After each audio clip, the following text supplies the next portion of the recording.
Todo mundo aí feliz e animado? Vocês estão super de Deus? Mas eu sei que não estão sem lutas, né? Sem guerras, sem batalhas, cantamos bastante sobre isso. Existem vários tipos de batalhas de lutas, né? Por exemplo, nação contra nação, como a gente está vendo aí na guerra da Ucrânia contra a Rússia, da Rússia contra a Ucrânia.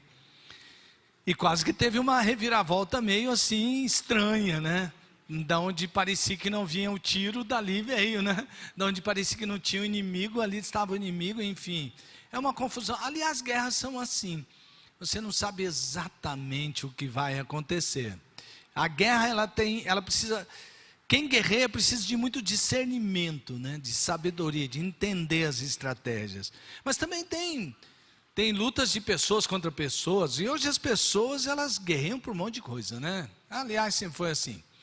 Às vezes vai mudando o jeitinho, mas é assim, né? Pessoas que ficam inimigas umas das outras por causa de política, por causa de ideias e ideais, por causa de propósitos e objetivos.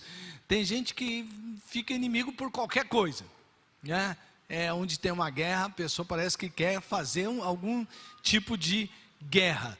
Nós vamos ver hoje um pouquinho a respeito de uma outra batalha que talvez até ressignifiquem a sua maneira de olhar para essas guerras que você vê no mundo físico, ou vê no seu dia a dia. Sim, porque, e no mundo espiritual? Tem uma batalha sendo travada, ou batalhas sendo travadas? Que guerra é essa? Que guerra é essa? Quem é o nosso inimigo? E qual o poder para vencermos essa guerra? Só para você entender e a gente não ficar fora de contexto, achando que a gente vai falar de uma coisa e você fala, puxa, mas já ouvi falar de batalha espiritual de outra maneira. Eu só quero falar dessa batalha espiritual aqui dentro do livro de Efésios. Claro que eu posso citar um outro contexto, mas naquilo que Paulo queria passar para as pessoas que estavam ali e que o Espírito Santo o inspirou para escrever essa palavra que chega até nós. Quando Paulo escreveu aos Éfesos, né, ele começou falando que nós fomos escolhidos, claro que ele sempre começa suas cartas dando glória a Deus, falando de Jesus, e tudo é em Jesus, e é tudo para Jesus. Mas depois ele diz assim, olha, nós fomos escolhidos desde antes da fundação do mundo. Diga comigo, eu sou um escolhido.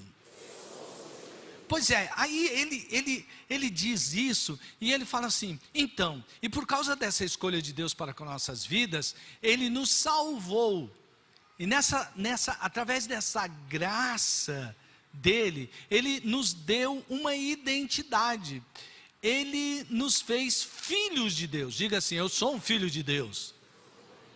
E aí, ele disse assim, como filho de Deus, agora você tem uma nova vida. Lá no começo do capítulo 2, ele fala que antes nós andávamos como se fôssemos, estivéssemos alcoolizados e andávamos numa vida trôpega, sem sentido. Nosso mundo interior estava todo desorganizado. E aí ele diz assim, quando Jesus entra, Ele transforma tudo isso. Ele dá origem, Ele dá identidade, Ele dá propósito e indica o destino. Porque sim, se você olhar lá, Ele diz que nós somos selados pelo Espírito Santo, pela promessa, porque um dia Jesus vai voltar à sua igreja e todos que foram selados no Espírito Santo estarão com Ele para sempre. Então ele vai falando sobre isso, e daí a pouco ele diz, bom, como você foi alcançado pela graça, como você é um escolhido, tem identidade, propósito e destino, há uma nova vida para você viver em todos os sentidos. Aí ele começa a dizer, olha, a vida, você foi inserido dentro do corpo de Cristo, há uma família, agora você faz parte de um corpo cuja cabeça é Jesus, então todos nós agora fazemos parte uns dos outros, né? Nós somos membros de um só corpo. Então ele diz assim, então saibam que agora existe uma vida em comunidade de fé para vocês viverem. Olha que coisa linda. E ele vai mostrando essas coisas e diz assim, e outra coisa, as relações familiares também vão mudar. Você vai ser um marido diferente, você vai ser uma esposa diferente. Não vai mais ser aquele marido de antes, vai ser mais aquela esposa de antes. Como filho, você não vai mais agir como qualquer filho aí age para com seus pais. E os pais também não vão ser a mesma coisa, eles agirão diferente com relação aos seus filhos. E aí até ele chega dizendo assim, olha, quem foi alcançado pela graça, quem foi alcançado por esse Jesus, ele agora, ele tem novos relacionamentos também no que diz respeito ao trabalho dele. Agora, o empregado trabalha diferente na sua relação com o seu patrão, com o seu emprego, e vice-versa também. Agora o patrão, ele trata de maneira diferente o seu empregado e aquela relação no trabalho, porque ele já foi transformado por Jesus. Então Jesus tem uma nova vida, ele cria uma nova sociedade, ele transforma tudo. Amém? Você vive assim, nós somos igreja de Deus, nós somos convocados por uma nova vida em Cristo Jesus, uma vida de vencedor. Nós somos mais que vencedores. Diga, eu sou mais que vencedor. Você acredita nisso? Ah, bom, então tá bom. Tem que falar e tem que acreditar, né? Veja só, amados irmãos, que quando Paulo fala isso, lá no começo do versículo, quando ele começar a falar, ele vai dizendo assim, no demais. Essa palavrinha no demais, por isso que eu dei todo esse pano de fundo, ele está dizendo assim, ó, essa aqui é a realidade, essa é a vida que, tudo isso aconteceu com vocês, essas coisas continuam sendo transformadas, você continua sendo transformado em Jesus, e Deus tem uma nova vida, um novo tempo para a sua vida, e você vai viver em vitória. Porém, eu preciso falar uma coisa antes de terminar a carta. Eu acho que Paulo estava falando assim, ó, eu já mostrei tudo para vocês, mas há algo muito importante que eu tenho que fazer. Vocês têm de entender que há uma guerra. No que consiste essa guerra? E ele diz assim, vocês têm de entender que há um inimigo. E quem é esse inimigo? E ele diz assim, vocês têm de entender como vocês tomam posse do poder para vencerem essa guerra. E aqui entra o nosso texto. Aí nós vamos aprender e vamos ganhar discernimento sobre batalha espiritual. 4 discernimentos na batalha espiritual. Olha só, nossa palavra de hoje é sobre essa batalha e entender que o discípulo de Jesus só vence a batalha no poder de Deus. O discípulo de Jesus só vence a batalha no poder de Deus. Então vamos lá, 4 discernimentos para a vitória. Primeiro, de quem vem o poder? Não se trata apenas de conhecer um poder e saber como é que manipula o poder. Não. Primeiro é importante saber de quem vem o poder. Porque o poder é só poder porque você está ligado no Senhor que lhe deu o poder, a fonte do poder. Quem é o inimigo? E você vai aprender que para discernir quem é o inimigo, Paulo começa falando sobre quem não é. É importante. E depois, sobre nossa armadura. Sim, porque para guerrear a guerra, você precisa de ter armadura, você precisa de usar armas. Que armadura é essa? Que armas são essas? Discernimento. E por fim, a força da oração. Você tem que entender que não há jeito de guerrear essa guerra e você ser vencedor sobre todas as tentações sem a força da oração. Então, primeiro discernimento de quem vem o poder. Quando o meu filho mais velho assistia desenhos, tinha um desenho que tinha um cara que levantava uma espada e dizia assim, pelos poderes de Grayskull.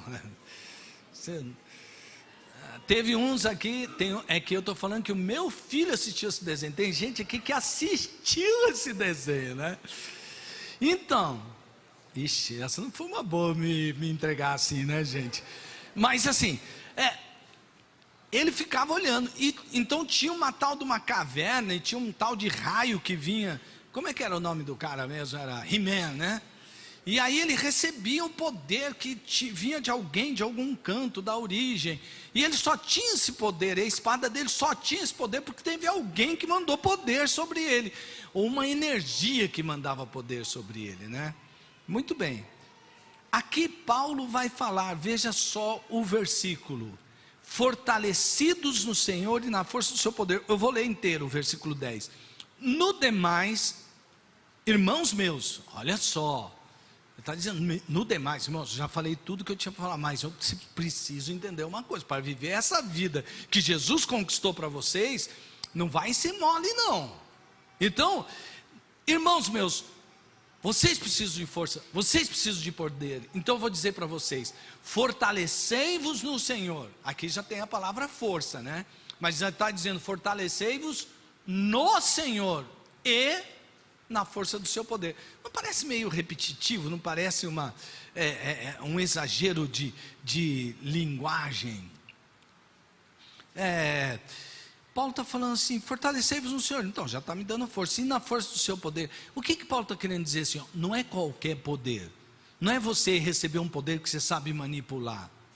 Não, é no poder de Deus. Teve lá uns mágicos que viram os apóstolos fazer umas coisas lá, né? No nome de Jesus e no poder do Espírito Santo, que eles queriam comprar o poder. Porque tem gente que é assim, ele nem conhece o Senhor do poder, mas ele falou, esse poder aí é bom, hein? Dá para ganhar dinheiro em cima disso aí. E aí ele manipula o poder. Paulo está falando, não tem jeito, o poder de Deus não tem jeito. Ou você vive ligado à origem do poder, ou você não terá esse poder. Você pode enganar que tem o poder, você pode fazer coisas parecidas com esse poder, mas o poder para vencer de verdade essa guerra, tem que estar conectado à origem do poder, que é o Senhor, o nosso Deus. Não tem outro jeito de você vencer essa guerra. Sabe por quê, gente? Tem poder do dinheiro, não tem? Tem coisas que você queria fazer agora, mas que de repente você não está com dinheiro agora para fazer, não é verdade? Sim ou não? É verdade ou não é verdade? Talvez você queria fazer aquela viagem para ir àquela conferência lá em Chicago, mas agora não está dando, né? Eu convidei, é que eu estou falando que eu convidei algumas pessoas, mas eu disse, agora eu não vou, mas depois eu vou, né? Então, porque você tem que se preparar. E o dinheiro te dá poder para fazer algumas coisas, sim ou não? Claro. Tem o poder da mídia também, não é? Aí, olha, a mídia hoje levanta pessoas e derruba pessoas, né? Todo mundo tem medo hoje da palavra lacração. O poder da mídia. Tem o poder das armas de fogo. Quem tem mais poder bélico pode, quem sabe, até dominar uma outra nação. Essa foi a tentativa dessa guerra que a gente está vendo aí. E é um poder. Tem o poder religioso, não é verdade? E esse poder religioso, ele pode manipular pessoas, de certa maneira, a estabelecer domínio e autoridade sobre nações, sobre culturas, etc. e tal. Só que Paulo está dizendo aqui que não existe a mínima chance de nós permanecermos no plano de Deus para nossas vidas, a não ser se não formos fortalecidos no Senhor e na força do seu poder. Quando lutamos com nossa própria força, caímos. Porque para vencer essas forças espirituais do mal, nós precisamos do poder do Espírito Santo. Tem que ficar muito claro para você. Você não tem a mínima chance de ser vencedor na batalha que você está batalhando, se não for no poder do Espírito Santo. Jesus certa vez disse assim, sem mim algumas coisas vocês não podem fazer. Ele disse isso. Ele disse o quê? Sem mim? Uau! Vem cá, às vezes eu fico perguntando, mas tem gente que não acredita em Jesus, isso que faz bastante coisa. Não é verdade. Não, Jesus está querendo dizer assim, para o propósito de Deus se cumprir na vida de vocês, e para vocês viverem uma vida segundo o que Deus quer de vocês, não há nenhum poder, não há nenhuma força nessa terra. Se vocês não fizerem em mim, tudo que vocês fizerem, até tentando fazer para mim, vocês não vão conseguir. Você entendeu? Aqui é uma questão de chamar você a ter dependência de Deus. Na batalha espiritual você tem que depender de Deus. Se você não depender de Deus, não adianta nada. Você pode até fingir ter a força e o poder, mas se não for em Deus, você não vai fortalecer na força desse poder, porque você tem que estar em Deus. A pergunta para todos nós agora: com que força você está lutando essa luta que você está passando? Com que força você está lutando essa luta que você está passando?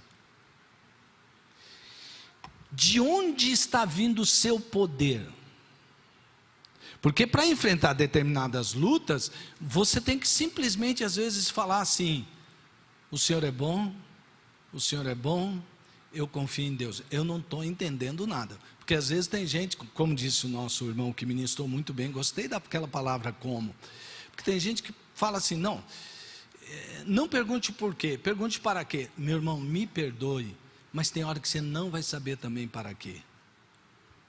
Não vai. Você vai tentar descobrir o porquê de algumas dores, o porquê que está acontecendo algumas coisas. Você não vai descobrir nem o porquê e nem o para quê.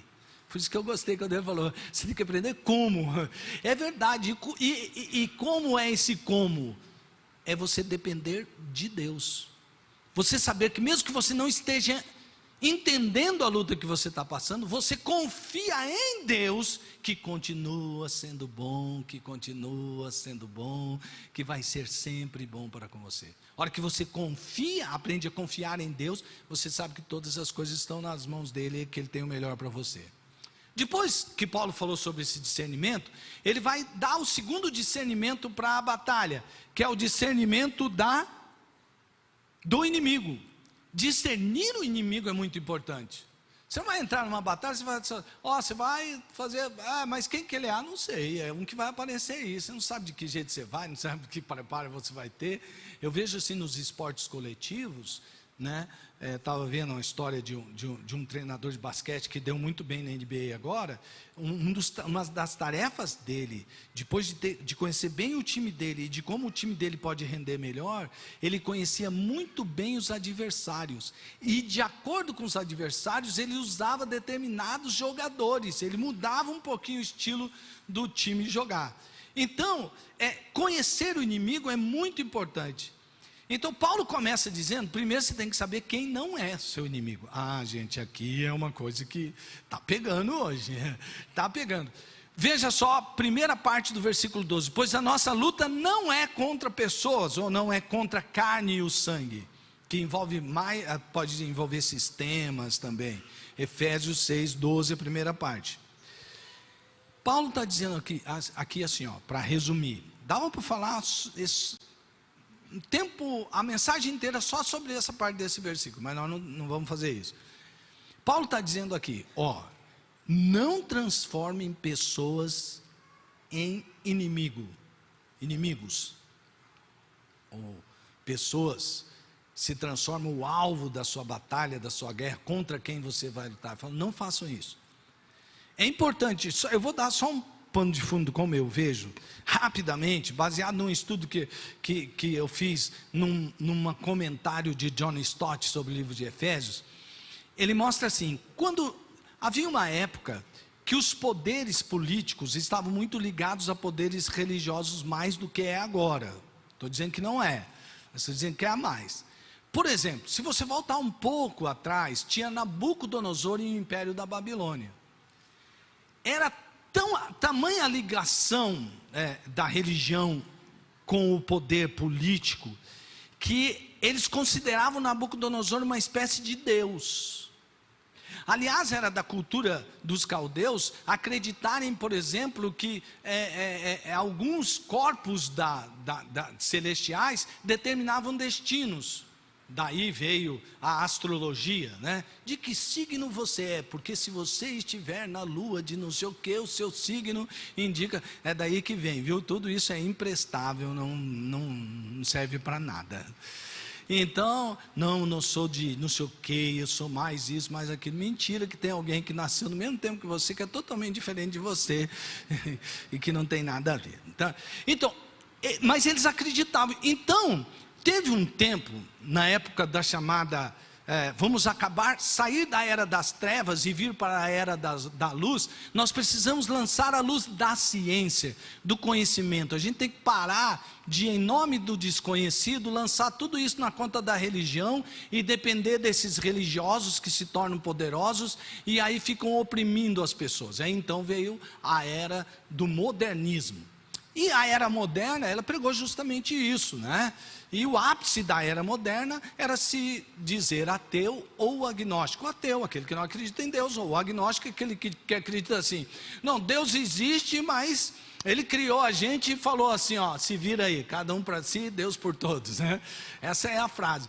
Aí chegou esse tempo, de repente, a era moderna disse, ó, acho que nós estamos dando um tiro errado. Porque as pessoas não deixaram de acreditar que existe um Deus, não deixaram de procurar espiritualidade. Aí começou a nascer uma era chamada, muito na década de 70, chamada de Era de Aquário, né? Então agora não, agora a gente tem que voltar para a espiritualidade. Aí houve uma invasão das ideias panteístas que vinham carregadas de religiões que vinham de outro continente, e então invadiu o ocidente. Agora a onda não, existe poder, existe uma energia, todos nós temos que estar conectados. Aliás, vocês todos são deuses, então se expressa, a natureza é Deus, você é Deus, existe energia, ninguém é totalmente bom, ninguém é totalmente mal, essas coisas se misturam, você tem que saber trabalhar, e por aí foi. O que houve aqui? Houve uma descaracterização do inimigo. Por quê? Na era moderna, o inimigo começou a ser o Estado, a religião, ou sistemas montados para oprimir. E aí foi tirando aquela ideia, para que ficar falando de céu, de inferno, de diabo, de demônios, essa coisa atrasada. Então, personificaram o inimigo. Quando veio a era pós-moderna, a despersonificação, ela apareceu de outro jeito. Ela veio dizer, não fica pensando nesse negócio de diabo, de demônio, não. Ora uma energia se manifesta de um jeito, ora essa energia se manifesta de outro jeito. É o Yang Jung, é aquela coisa, né? Há trevas nas luzes e há luzes nas trevas, e foi. Então criou, de novo. Aí, hoje, é bem difícil você tentar conversar nesse tom aqui. Então, amados, se a gente luta com um inimigo que não é o inimigo, a gente está lutando contra nada, contra ninguém. Só guerra em vão. Você não vai vencer o inimigo que você não sabe quem é. Mas uma coisa a gente precisa fazer. Não, o inimigo não são poderes, sejam da religião, do Estado. Não são energias. Não são pessoas que machucaram você. Porque nesse tempo onde se valoriza muito a pessoa, o que eu sinto, como eu me sinto, como eu me vejo, se alguém é machucado, puxa, olha, vira um negócio assim, e aí inflam o ego das pessoas, e se alguém me machucar, ela vira meu inimigo mortal. As pessoas, ele me machucou, ele invadiu, e aí, gente, surge aquela coisa. Talvez tenham pessoas que tenham machucado você, talvez tenham pessoas com as quais você sofreu bastante, que talvez deveriam ter te protegido e abusaram de você, mas elas não são Satanás. Essa pessoa não é um demônio. Não faça das pessoas o Satanás. O demônio é o demônio, o Satanás é o Satanás. As pessoas, elas carecem da graça de Deus para serem transformadas. E a graça de Deus pode transformar o mais vil pecador no homem ou na mulher mais santa que se há de ver. Você acredita no poder transformador de Jesus? Então por que você está orando para que o político X morra de câncer, ou que venha e caia um raio na cabeça dele? Ele não pode ser transformado? Tem gente que odeia o Bolsonaro, odeia mesmo. Quando o cara chega, eu queria que esse Bolsonaro desaparecesse, que pegasse uma doença. Por que aquela facada não matou o Bolsonaro? E tem gente que odeia o Lula, odeia o presidente, tomara que se dê muito mal. Cuidado, você está no mesmo avião. Mas assim, Se ele cair, cai você também. Mas, assim, nós não deveríamos estar orando, amando as pessoas, pedindo a transformação das pessoas, e não desejando o mal das pessoas? Estevão estava sendo apedrejado injustamente. Tem um negócio aí. Estevão está sendo apedrejado injustamente. Ele estava à beira da morte. Ele olhou para os seus algozes e disse: Deus, perdoa-lhes, porque eles não sabem o que eles estão fazendo. Eu não estou falando de Jesus na cruz, mas é discípulo de Jesus, faz o que Jesus fez.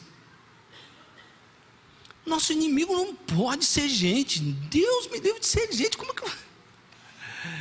Isso não tem nada a ver com a sua opinião política, isso não tem nada a ver com o jeito que você vê, não tem nada a ver com isso. Você pode continuar na sua opinião, você pode continuar lutando a luta que você luta, você pode continuar fazendo o que você faz, mas só saiba de uma coisa: pessoas não são demônios.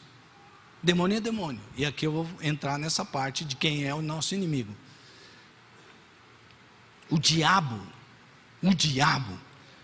era um anjo que caiu, que se rebelou contra Deus. Uma pessoa espiritual. Você entendeu? Diabo é diabo. É o diabo, ele existe, é o diabo. Não é um sistema. Não é uma cultura. Se bem que ele investe em sistemas e culturas. Depois a gente vai falar sobre isso. E demônios são demônios. Ei, igreja de Deus, eu vou falar mais uma vez. Existem demônios que provocam problemas na vida das pessoas. A igreja tem que continuar acreditando que ela tem poder no nome de Jesus, de impor a mão na cabeça de alguém e dizer: sai em nome de Jesus, demônio. Estão querendo judicializar a religião.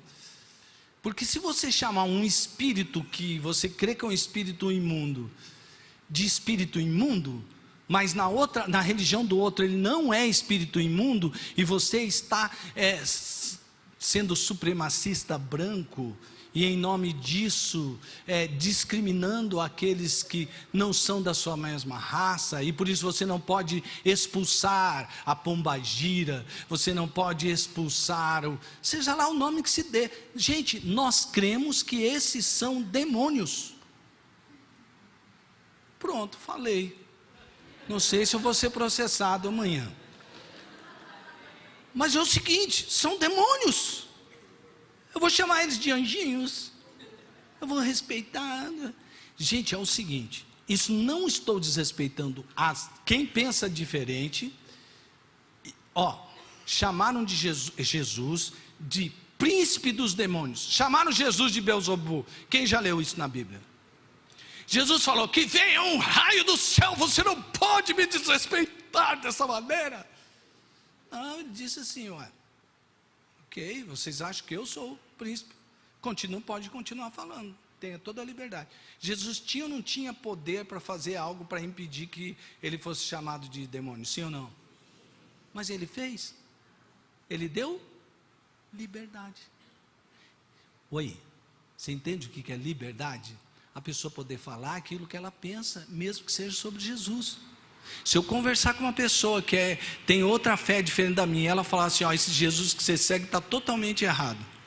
Isso que você está pensando sobre a pombagira, ou seja lá quem for lá, o nome que der, o Zé Pilintra, é totalmente errado, está fora. E eu vou dizer para ele: bom, você acredita assim? Eu acredito. Posso dar a minha opinião? Já que você deu a sua, posso dar? E vou contrapor. O que Jesus fez com os fariseus?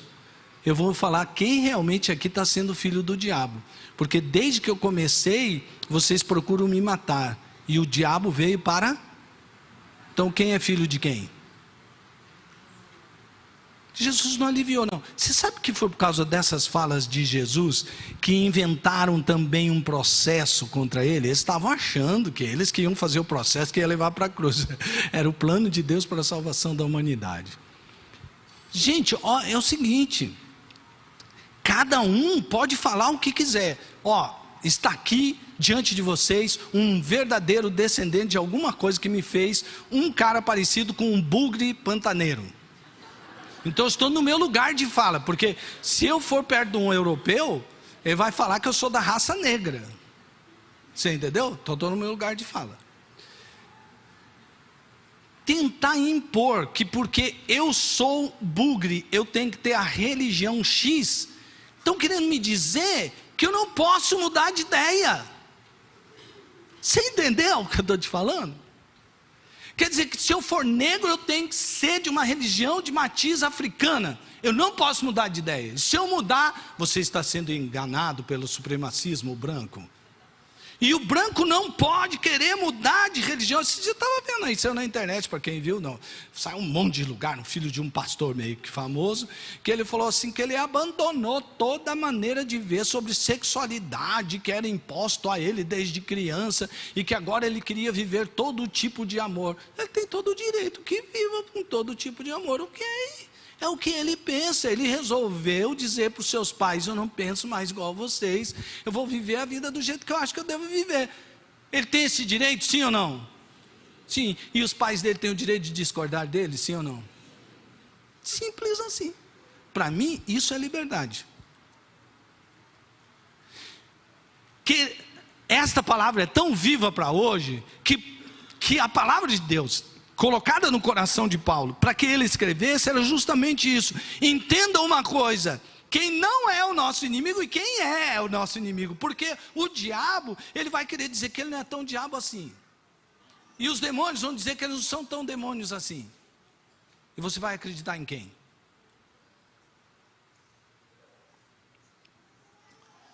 Não temos que lutar contra a carne ou sangue. Nosso inimigo é outro. Por isso, se você guarda mágoas, rancores, e você tem uma pessoa que você considera sua inimiga, que você detesta, que você odeia, cuidado, você pode estar sendo homicida, já começa por aí. Mas peça a Deus e reveja os seus conceitos, para que você não esteja lutando a luta errada, mas contra os poderes e autoridades, contra os dominadores deste mundo de trevas. Todas essas palavras, poderes, autoridades e dominadores, são palavras que indicam autoridade num certo nível. Parece que existe uma certa organização no inferno. Amados irmãos, apesar do mundo achar difícil a ideia de um demônio pessoal, e as pessoas dizerem, mas a ciência cresceu hoje. Necessariamente a ciência crescer não quer dizer que o nosso discernimento sobre o mundo espiritual também cresceu, como escreveu Francis Fox na sua introdução e comentário do livro de Efésios. Terceiro discernimento, nossa armadura. Nossa armadura. Por isso, vistam toda a armadura de Deus, para que possam resistir no dia mau e permanecer inabaláveis, depois de terem feito tudo. Permanecer inabalável, depois de ter feito tudo, permanecer firme. Por isso, vistam toda a armadura de Deus, para que possam resistir no dia mau. Um amigo meu disse que às vezes o dia mau é melhor do que o dia bom. Eu entendo mais ou menos o que ele quer dizer, mas o dia mau é ruim também, é muito ruim. Assim mantenham-se para resistir no dia mau e permanecer inabaláveis, depois de terem feito tudo. Assim mantenham-se. A luta não é hoje e acabou não, hein? Quando você estiver vivo tem luta. Mantenha-se firme, cingindo-se com o cinto da verdade, vestindo a couraça da justiça, e tendo os pés calçados com a prontidão do evangelho da paz. Além disso, usem o escudo da fé, com o qual vocês poderão apagar todas as setas inflamadas do maligno. Usem o capacete da salvação e a espada do Espírito, que é a palavra de Deus. Você percebe essa armadura aqui? Cinturão da verdade. O que você lembra? Conhecereis a verdade, e a verdade quer dizer que faz parte da armadura do cristão a verdade que você recebeu, que veio pela graça de Jesus. indica isso, até uma discussão teológica, mas não vou entrar nisso aqui agora, mas é o seguinte, essa armadura para mim, tem tanto o lado de que eu simplesmente visto, mas como também eu executo. Quer ver, ó? A verdade nos libertou, sim ou não? Então eu tenho que viver no quê? Você entendeu? E cinturão, o cinto do soldado cristão, do romano, que é o que Paulo tem em mente aqui, é um cinto que não é igual ao nosso, que vem para o lado de fora da calça só, né? Claro, tinha uma vestimenta que era tipo de uma saia, que era por baixo, e amarrava esse cinturão para segurar essa saia, porque imagina o soldado romano na guerra, aquela saia de baixo caindo, ele não sabe se levanta a casa, se segura a espada, e ia passar vergonha, que constrangimento. Mas não é assim também quando você não falta com a verdade? Uma pessoa quando alguém é pego na mentira, o que ele passa? Não foi quase unânime a coisa aqui. Ele passa vergonha. Por isso que você que foi liberto pela verdade, você foi liberto da mentira para viver na verdade. A outra é a couraça da justiça. Quantos aqui já foram justificados pelo sangue de Jesus? Amém? Então eu quero dizer para você que nenhuma condenação há mais para os que estão em Cristo Jesus, para os que foram justificados. Você é livre. Amém? É isso, você foi justificado. Porém, você também tem que praticar atos de... Você entendeu? A batalha espiritual, às vezes a gente acha que é sair por aí para tudo quanto é canto expulsando demônio. Faz parte. Mas o que Paulo está dizendo, ele nem põe muito foco nisso daqui. Ele só fala que o inimigo é a luta. Mas como que você luta? Como você, cristão, age e reage? Você foi salvo pela verdade, você foi alcançado pela verdade, viva na verdade. Você foi justificado pela justiça, viva na justiça. Você tem as botas do Evangelho. Então o Evangelho foi as boas novas anunciadas a você nessa verdade. Nessas boas novas você tem que estar firme. A bota do soldado romano, dizem que daí que veio a inspiração para fazer as sapatilhas para o corredor de 100 metros, que tem aqueles pregos aqui, ou a chuteira do jogador de futebol, ou do jogador de futebol americano, seja qual for. Por quê? Porque os soldados romanos e o exército romano não foi vitorioso por acidente. Ele tinha muitas táticas e técnicas e sabia muita coisa. Então eles iam para terrenos que eram terrenos escorregadios. Aí então eles chegavam lá e se eles estavam ali, escudo, espada. Se eles tivessem aquele escudo naquele terreno escorregadio e viesse o inimigo, eles iam escorregar. Sabe o que eles faziam? Pegavam aquelas cravas e... Eu já tomei posse desse terreno aqui. Eu não vou deslizar.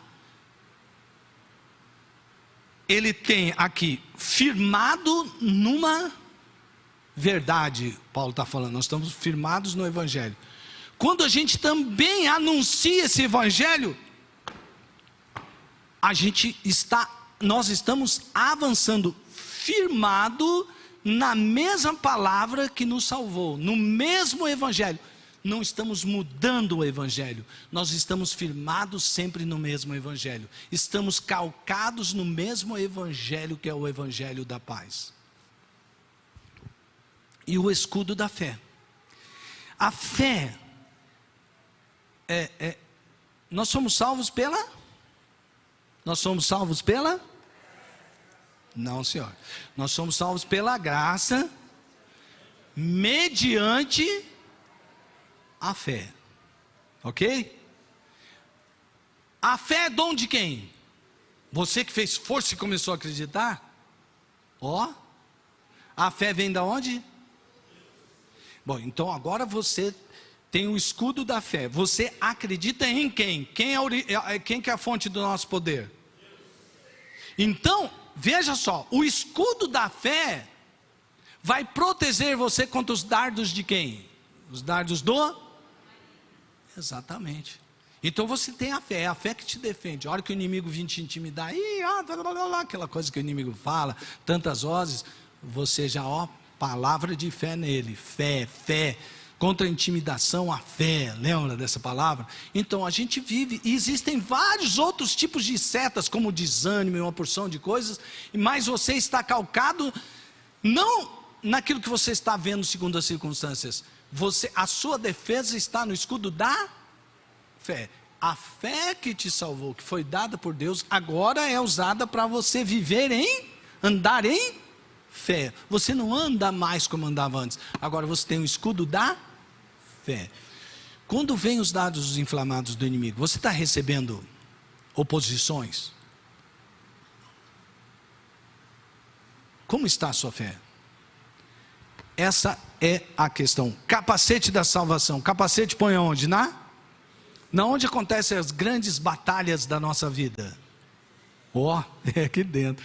Por isso que as pessoas agem e reagem de maneira diferente. Porque a grande batalha é travada O que é o capacete da salvação? A salvação é sua identidade. Você nunca pode tirar em mente que Deus te escolheu desde antes da fundação do mundo, que você é filho de Deus e que Deus está cumprindo um propósito na sua vida. E que tudo que acontece na sua vida é porque Deus está no controle, pois Ele já salvou você do mundo do inimigo e de você mesmo. Você tem esse capacete, a sua mentalidade é diferente. Ela foi transformada quando você recebeu o Evangelho, mas ela continua sendo transformada. Por isso, não tire o capacete da salvação, porque esse capacete salvará você de muitas coisas. E por fim, a espada do Espírito, que é a palavra de Deus. Isso dá para resumir tranquilo aqui. Quer ver, Quando Jesus foi tentado no deserto, para cada tentação que o diabo fazia isso, a ele respondia com a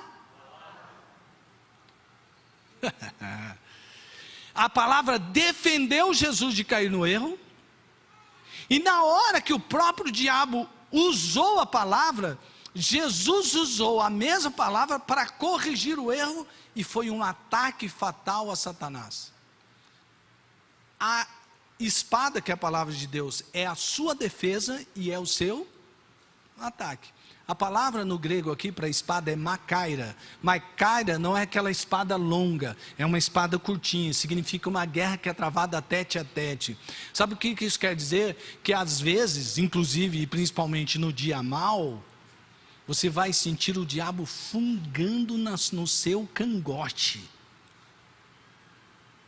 Ele chega tão perto que a fúria é tão grande. Mas olha, a sua espada é a palavra de Deus. O diabo não resiste quando a palavra de Deus é falada no poder que vem de Deus. E em Cristo Jesus nós somos mais que vencedores.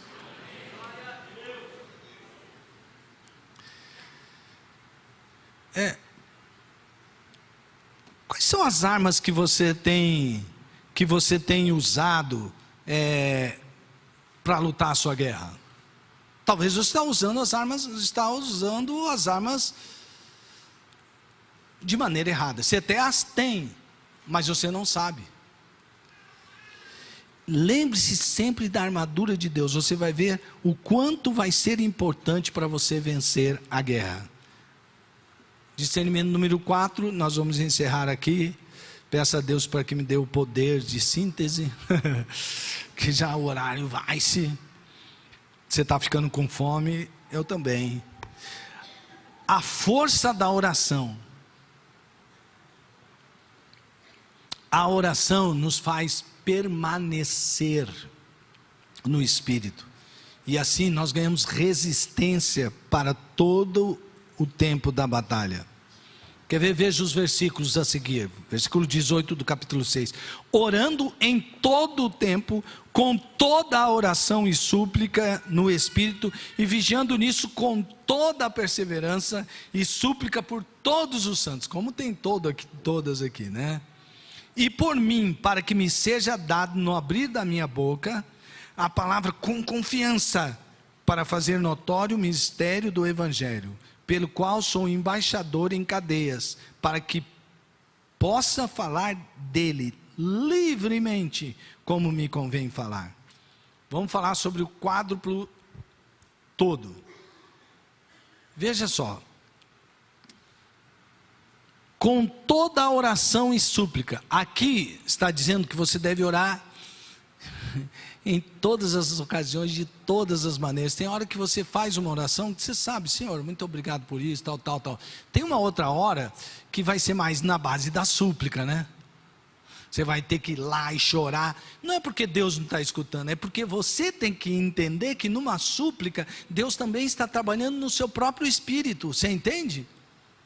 Aquilo lá não vai simplesmente, você não vai vencer aquilo simplesmente, não, Deus está no controle, louvado seja Deus. Não, vai ter uma hora que você vai chegar assim, Deus, eu preciso do Senhor, Deus. Sabe? Toda oração e súplica, orando em todo o tempo, olha lá, toda oração em todo o tempo. Você deve orar em todo o tempo. A palavra aqui no grego é kairos, que significa não somente o cronos, mas em todo o tempo significa em toda a ocasião e circunstância pela qual você entende que é um tempo de Deus na sua vida. Ore por aquele momento, ore por aquela fase, ore por aquela etapa, orando em todo o tempo, em cada instante, se dentro da vida ali, o Francis Folks depois ajudando a gente também. É importante que a gente entenda sobre esse todo de Deus para nós, em todo o tempo, com toda a perseverança. Nós devemos sempre estar vigilantes em todo o tempo. Gente, é a hora que você baixa a guarda, que costumam acontecer coisas que você fala, aí já era, aí já foi. Às vezes você foi avisado, às vezes, mas é aquele momento que você, vamos dar, e pronto, ó, vai, foi. Você acha que não era um momento assim de relax? Você acha que era um momento que você ficar desapercebido? Não, oração tem que ser toda a perseverança, e por todos os santos. Eu aprendi com o pastor Gilson uma coisa, a gente mudou o nosso jeito de orar, por causa disso. Como que você começa a oração? Você vai orar, vou tirar um tempo para orar. Você começa orando por quem? Por sua família? Aí o pastor Jesus falou assim, não. Sabe por quê? Você vai orar pela sua família, sim ou não? Dificilmente alguém vai tirar um tempão para orar e não vai orar pela família, é ou não é? Então isso quer dizer que é uma coisa natural. Nós começamos seguindo a estrutura do Pai Nosso que está no céu. Então eu tenho um Pai, Ele é do céu, Ele merece toda a adoração, Ele merece a obediência e tal. Eu faço mais ou menos a estrutura. Quando eu passo para a parte da intercessão, eu começo a interceder pelos missionários. Senhor, o pastor que está lá no Egito e no Sudão, ele precisa, a família dele precisa, a família Petrelli, e aí vai, não é? Aí até chegar a sair de lá, eu vou lá mais longe do mundo, eu vou vindo, aí eu vou chegando aqui nas Américas, aí eu passo pelo Chile, pela Bolívia, vai ter missionário nosso no Chile, na Bolívia, né? Aí eu começo lá no Rio Grande do Sul, aí vem o Birajara, a Bárbara, aí vai lá para o Nordeste, Aco e Eudete, Francivaldo e Joene, e aí vem chegando, até chegar aqui perto, aí eu oro pela família Fama, Rochedo, Jaraguari e tal, aí chego pelos projetos da FUNASP, Vivi, você não escapa, Evandro, vocês não escapam da nossa oração. Então a gente vai intercedendo. Sabe por quê? Paulo está dizendo, é importante que nós entendamos que nós devemos orar uns pelos outros, porque tem gente que está num lugar, que está num momento, que talvez você nem esteja pensando, mas carece de nossas orações. Orem por todos os santos.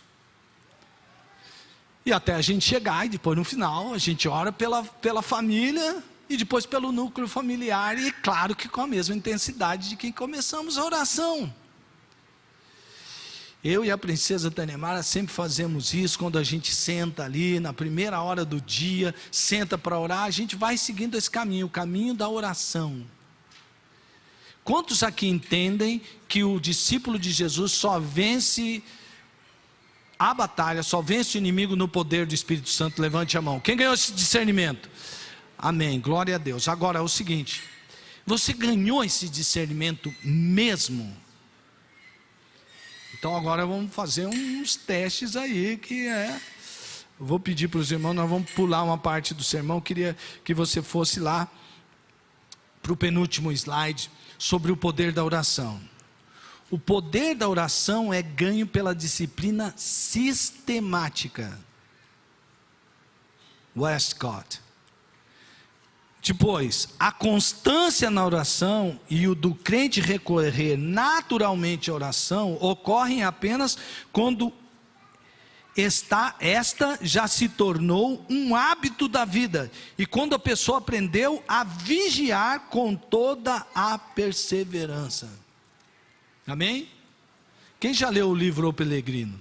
Lá tem história, mas tem história interessante do autor do livro, que ele era uma pessoa que orava horas, e ele sempre dizia para Deus: Deus me ajuda, porque quando eu não estou em oração, eu tenho dificuldade para entrar em oração, e quando eu começo a orar, eu fico com pressa de acabar. A oração é ponto essencial para a luta espiritual. Não tem poder espiritual se não tiver oração. A pergunta é: com que força você está lutando? De onde vem o seu poder? Olha só, o soldado romano, para pegar o capacete, para usar o cinturão, ele usava das suas mãos cinturão, ele usava das suas mãos couraça, ia tomando posse da armadura. Como é que o cristão toma posse do poder de Deus e de sua armadura? Orando. Você quer ver o quanto que a gente entende e ganha discernimento que a oração é importante? É só você vir aqui sexta-feira que vem, você vai ver como a gente tem discernimento da importância da oração. Você vai ver quantas pessoas estarão aqui. Você quer ver como a gente entende qual é o poder da oração? É dar uma olhada na sua agenda e ver quanto tempo você dedica para a oração. Uma coisa é ter conhecimento de que Coca-Cola faz mal, a outra coisa é parar de tomar Coca-Cola. Sim ou não? Quem está me entendendo aí? Como disse um, está me entendendo? Uma coisa é notório ver que o açúcar, pessoal, aquele branquinho, né? Feito com muito açúcar, uma bomba de açúcar vai fazer mal para você. Você sabe disso? Quantos aqui sabem que açúcar faz mal? Não. Mas você deixa de comer o docinho? Nós somos aqueles que falam sobre a importância da oração, ou somos daqueles que oram e percebem o quanto a oração é importante? Eu vou falar de novo. Nós somos daqueles que falam e ensinam muito bem sobre a importância da oração, ou nós somos daqueles que oram e percebem o quanto é importante a oração? Só que essa vai ser uma luta de hoje, vai ser de amanhã, e depois de amanhã, e em cada dia da sua vida. Você entende? Isso faz parte da nossa batalha espiritual. Aí Paulo termina assim: tudo isso que eu falei antes, vocês só viverão se vocês entenderem que há uma batalha espiritual, e que vocês só vão conseguir serem quem vocês devem ser, no poder de Deus, em Deus e no seu poder, fortalecidos no Senhor e na força do seu poder, e vocês só vencerão tudo isso aí, se vocês dependerem de Deus em oração. Senão, a vida cristã será uma vida cristã, mas medíocre.